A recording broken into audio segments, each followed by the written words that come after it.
গতকালকেও আমার অফিসে একটা বিশাল বান্ডিল এসেছিল, শুধু সই করতে বাকি। সই করে দিলে ওই 8 লাখ টাকা আমি পেয়ে যেতাম। সেই ছোটবেলায় আমি আমার মায়ের কাছে, মাওলানার কাছে, ওস্তাদের কাছে আমি শিখেছি যে ঘুষ খাওয়া এটা হারাম। ওই দিন থেকে এই পর্যায় পর্যন্ত আমি আজও কোনো ঘুষ খাইনি।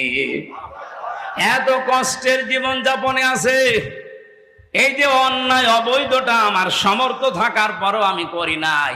এই জন্য আল্লাহ অন্য দিক থেকে আমারে পুষিয়ে দিয়েছে।